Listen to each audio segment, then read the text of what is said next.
नमस्कार।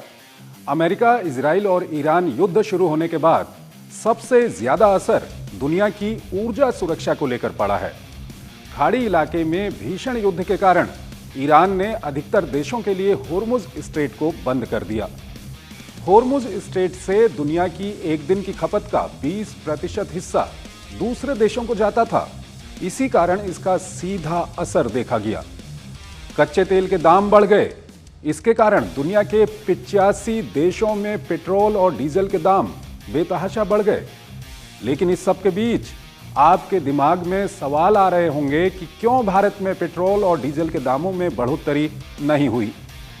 कच्चे तेल की कीमत बढ़ने के बावजूद भी कैसे भारत अपने लोगों के हित में कम कीमत पर पेट्रोल और डीजल उपलब्ध करा रहा है।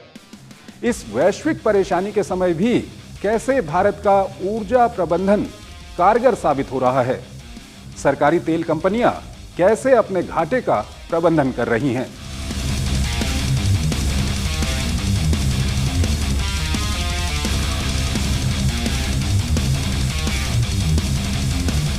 और आइए सबसे पहले बात करते हैं कच्चे तेल के दामों की।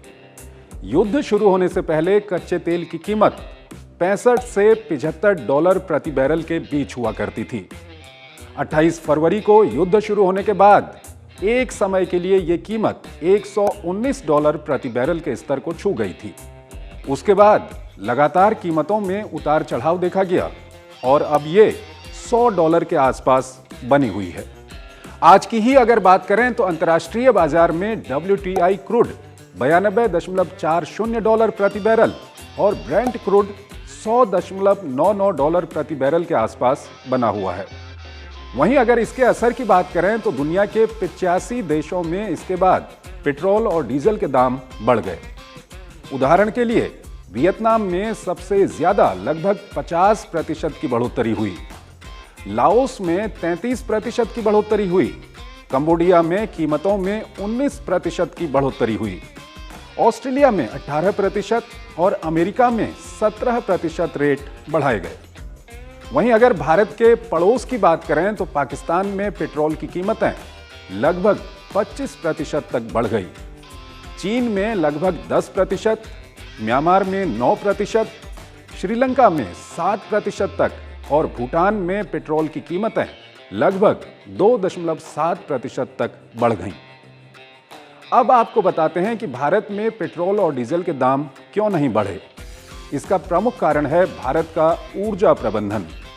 भारत ने 2015 से 2019 के बीच देश में 3 जगहों पर भूमिगत रणनीतिक भंडार बनाए।